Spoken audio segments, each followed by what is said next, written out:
This is no doubt going to be one of the most important videos I make, not just for myself, but for all survivors out there, for their families, for anyone wondering, wanting to get an internal perspective on what cancer survivorship is like in an organized, traceable manner where patterns start to emerge and you can start to navigate this very difficult process of death and rebirth with more literacy. I developed the stages of survivorship myself based on critical observations of survivor vlogs, of my own experience. So, a wealth of deep inside personal information about what it's like to be diagnosed with cancer, to be treated, and to survive. This concept arcs toward survival, but it is applicable to those of us that pass away as well. And I'm going to do my very best to explain how and why that is. So this video is for cancer survivors, for cancer previvors, for their families. Like I said, for anyone wanting to get a deeper understanding of what it's actually like to be diagnosed with cancer and live with it and survive. So I developed the stages of survivorship. The stages include a reckoning period, followed by a battle, followed by a victory, then a descent, and a rebuilding. So the first stage, the reckoning, this is the diagnostic stage, thinking in terms of the medical model. This is a stage of intense emotional upheaval.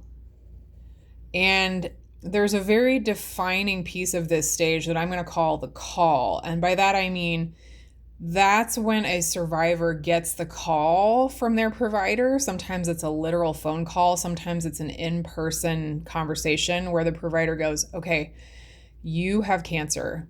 The diagnostics came back. This is a heavily diagnostic phase where you're getting a bunch of imaging and your life your previous life stops all of a sudden, and it stops with the advent of this call. And you realize that your life is never going to be the same. You have cancer and now you have to deal with it. So understandably, and I'm speaking for myself in a lot of this, but there's some serious existential questions begin to emerge. And there can be, going back to that intense emotion stuff, there can be a sense of panic, a sense of dread, a sense of disbelief. These are all very strong, turbulent, some oftentimes very, very negative emotions. I wondered, am I going to die? Is this it? What's going to happen to my family? What's going to happen to my kid? How am I going to proceed? How am I going to go on? What do I possibly do about this? And who can I find to help me? There's a tremendous sense of urgency, to galvanize help, to find answers. And oftentimes this sense of urgency butts up against fractures in the medical model, or butts up against a real lack of resource. Maybe you don't have family. Maybe you don't have friends to help you with this. Maybe you have to wait on final diagnostics. So there's a real sense of internal speed profoundly increasing, the need to do things now, immediately, and then having to wait against your wishes, against your needs for answers, for the next steps. And what really commences is a complete life restructuring. In my case, my husband quit his undergraduate education, had to find new employment. Oftentimes, I mean, I'm just spitballing here, but I assume some people move into or out of your home. Maybe you move into another family member's home so that in anticipation of the next stage, which is the battle stage for, childcare or support with side effects during treatment. In essence, there's a complete life restructuring that happens necessarily during this phase. It is an intense, turbulent time. When that stage concludes, we move on to the battle stage. Now, this, emotionally speaking, this is in almost complete contrast to the reckoning stage. This is where you begin a gradual withdrawal into yourself. We're doing butterflies in homeschool right now. We actually grew some butterflies and we're following them through the life stages. You can think of this as a crystallizing time where you withdraw resolutely into yourself and you begin to focus all of your energy, physical, mental, spiritual, is completely redirected and wholly dedicated to treatment, coping with side effects, doing the spiritual homework that you need to do to literally engage in a battle for your life. At the very, very beginning of this stage, and maybe even the conclusion of the last one, the diagnosis is finalized. We know we have cancer, and now we may even know, hopefully, what type of cancer we have. And that enables our care team to come up with a preliminary treatment plan. This is the stage where you find out, okay, you're gonna get 20 rounds of chemo, you're gonna have a bilateral mastectomy, then you're gonna have, aftercare, etc. All the care logistics are finalized, and hopefully personal logistics are finalized too. When you have this data, when you have the answers, then you can wrap up the family restructuring, wrap up, the child care plan. Excuse me. So there can be a sense of relief in this stage to go along with the calm and the focus. Okay, now I don't have to devote any more energy to figuring things out. We know what is happening and we know how to address it. We have a plan of action. If your survivor or you are anything like me, like I said, this really is a crystallizing phase. So I did not want to socialize. I didn't want to talk much with anyone. I just found that my energy was so completely devoted to engaging this battle plan that I experienced a true withdrawal into myself. I saw a cancer vlog recently where a survivor with a particularly vibrant spiritual life leaned into her prayer schedule. She developed a whole prayer schedule, and that was her way of coping, of crystallizing. And I don't want to speak for her journey, but this is a pattern I see time and time again where the survivor will just completely withdraw into themselves, and you have a true crystalline expression of the strength of the human spirit. If you are privileged enough to watch a survivor during this phase, help them crystallize because it's essential to their survival. They're essentially donning their armor and getting calm and focused before they go onto the battlefield. Okay. So it's extremely taxing for the survivor. Emotionally, physically, spiritually, it goes, they're withdrawing because they're being taxed. Essentially, even if you wanted to have emotions during this phase, you can't because you are absolutely bombarded, plugging back into the cancer pipeline, the medical model. You're bombarded with treatment schedules, clinical visits, coping with side effects. So you're really in a very focused phase, like the most focused you've ever been in your life for some people. And it's a very meditative and inward time, necessarily. When this treatment finally concludes, you go into an almost opposite emotional state. I felt, in hindsight, reflecting on these vlogs I've seen and also my own journey, I felt a sense of pure euphoria. It was like I was on drugs. I've cheated death. I can do anything. It's really like a honeymoon phase. You're on kind of almost what would be like an unreasonable high. You feel a sense of peace that defies description. You might now have an epiphanical discovery of renewed hope, personal strength. You understand the nature and the scope of human strength because you've essentially just cheated death. And you also are prepared to acknowledge that you have a new orientation to earthly life and divine life. People might experience a renewed relationship with God, or perhaps they discover the existence of God for the first time. But in any case, I think most survivors would tell you that their relationship to the energetic paradigm that swirls around all life has fundamentally changed and maybe been emphasized and come to fore. I felt like talking about God a lot during this time. And, I think this might even be more true for folks who have this kind of relationship prior to their diagnosis. But in any case, facing mortality and surviving introduces spiritual processes that I really can't describe.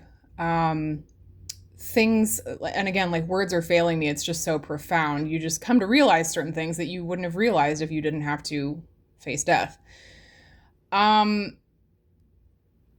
I want to be very careful articulating this phase. Now, again, this is based on my observation of patterns in other survivors' lives and my own personal experience, but I do acknowledge in lots of circumstances, this stage, this victory actually includes the death of the survivor. So you might think, well, how can you call a stage that includes physical death a victory stage? It's more about the patterns and processes that occur during this stage, because really when you're talking about cancer, death is one possible part of that process for many of us. It did not happen for me, obviously, but I would imagine that if your victory phase includes death, you will spend a lot of this phase maybe not in the same kind of euphoria that I experienced having survived. I would imagine you're spending time with friends and loved ones and kind of focusing on winding down physically, and maybe you, in your journey, you have a sense of peace that I do not yet understand. So the victory phase just underscores that cancer survivorship is not the same journey for everyone. I'm painting in broad strokes here. I'm speaking in terms of concepts and general demarcations of behavioral and physical phases, but this phase is not going to be the same for everybody. But in general, for me, it was a sense of I cheated death. I can do anything. So it's almost like you feel superhuman, like you have a heightened humanity. That phase is actually, this next phase that I'm going to talk about, is actually the reason why I started pondering this concept to begin with. Because nobody warned me about this phase. Well, nobody warned me about any of this. There is a complete lack of cultural discourse or like paradigm surrounding cancer survivorship. Most people, frankly speaking, do not expect people diagnosed with cancer to survive. I mean, in the popular imagination, in the culture I'm from. When I would be like playing with my daughter at the playground and my journey would come up in conversation with maybe another parent, and they found out I was a cancer survivor, they look at you as if they've seen a ghost. Like, they look at you and the speech bubble is like, but you're supposed to be dead, but you don't look sick. They expect you to look ill, to have like no hair, to be pale and gaunt, and to be basically at death's door. They expect you to be like totally healthy or to be um, hours or days away from death. And when people would not encounter me that way and they would see that I was happy, healthy, playing with my daughter, not visibly sick, then they become uncomfortable. They become disoriented. This phase is as much about the outsider as it is about your internal journey. So people dealing with survivors or people close to survivors in this phase really need to be aware of this phase, because this phase is critical. This phase is where you've essentially emerged from your chrysalis and your wings have dried off, and you have to reckon with the central question, who am I? You're literally picking up pieces of yourself and trying to rebuild yourself from scratch. You have no idea who you are. You have no idea what you're supposed to be doing. I mean, you've cheated death and now the honeymoon's worn off and now you're like, but what the hell? What do I do now? It's a very fragile time. It's a very critical time. There's a lot of confusion. And like I said, you have no peers. Sure, you have other survivors, but they might be in a different phase of this than you. They might be in the battle phase, not wanting to socialize or associate with you at all. They're in a completely different part of the journey. Or, there are no survivors that look like you. Just as you do not look like anyone else, this is where the disparities in the survivor's journey from survivor to survivor become stark and become apparent. Like, I was 32 when I was diagnosed and treated. I had a 2-year-old. I had a young marriage. We were living in poverty. My journey is completely different from, say, a middle-aged survivor deep into retirement, just at home with their husband. They didn't have the same concerns. They didn't have the same demands on their routine. They didn't have the same responsibilities. So their rebuilding phase, frankly, was more, I would imagine, more straightforward in many ways, because I had a 2-year-old to take care of. I can't ponder my existence. I have a limit of time and a limit of space I can do that in.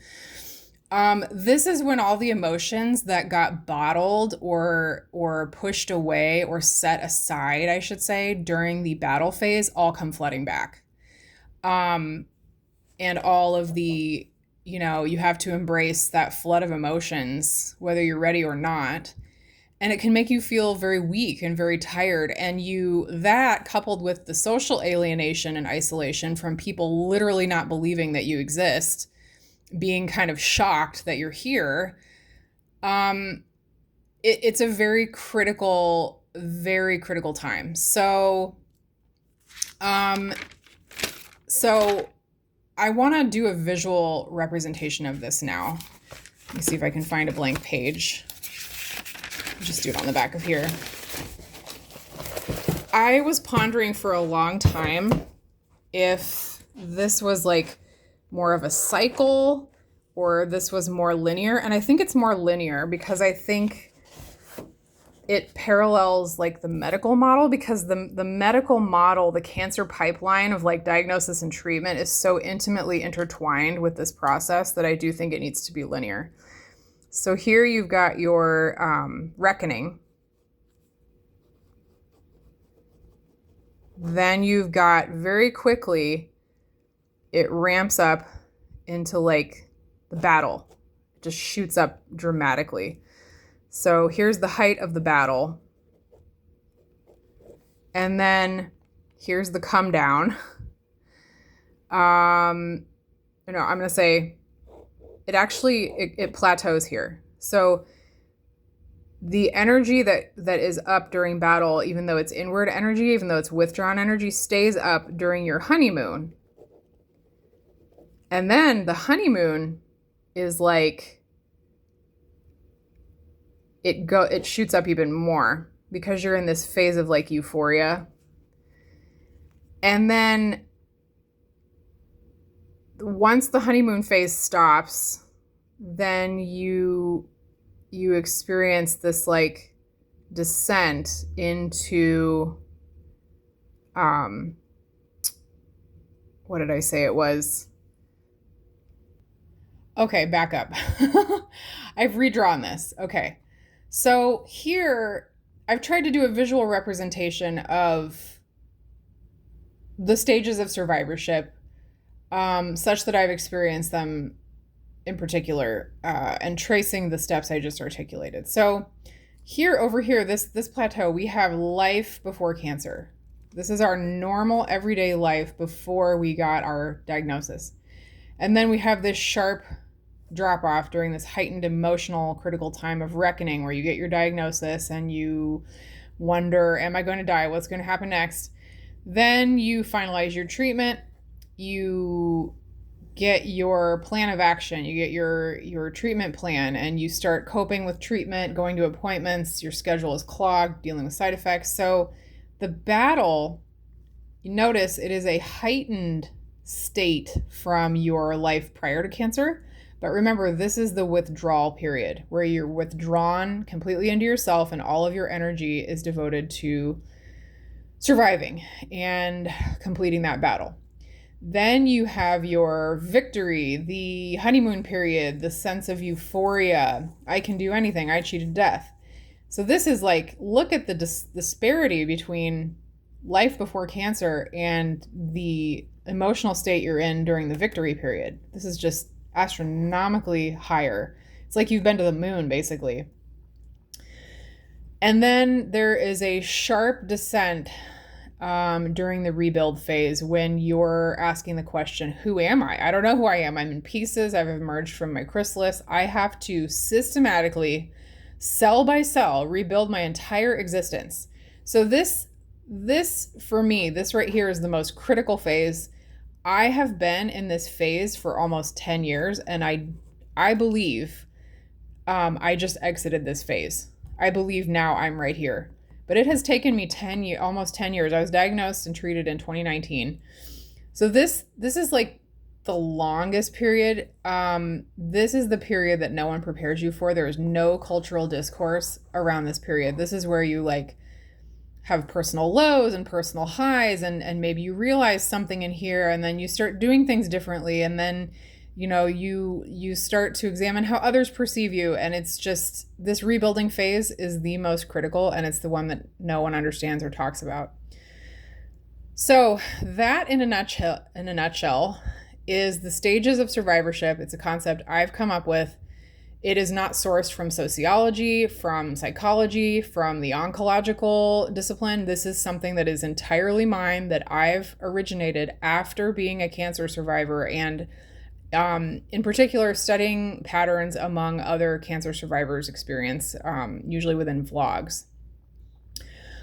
I sincerely hope this has been helpful. Like I said, I think this is the most important video I'll ever make, no exaggeration, because this is not discussed. There is no cultural legitimacy surrounding the journey of a cancer survivor. Outsiders certainly don't understand it. How could they? And outsiders are not invited in to a cancer survivor's experience unless they're very close to them. And at some stages of this, how could they? How could they be invited in during the battle phase? That's when you're a chrysalis. So this is from literally almost 10 years of reflection, of pondering, and of drawing conclusions based on evidence from my own experience and from others. I sincerely hope this has been helpful. I wish you all the strength in the world on your journey if you are currently battling cancer. And I send a special kind of love out to caregivers, friends, and loved ones who are taking this walk in their regular life alongside this journey. This is your proverbial friend or loved one walking alongside you in their parallel journey. You can see there's a lot of frequency above and below this line that you may not be privy to unless you talk to an insider. So I sincerely hope this helps. And like I said, I wish you all my best. And this is a remarkable sacred journey. And I just want you to be able to take the best walk that you can, the most enlightened walk, the most literate and informed walk you can. Thanks for your time.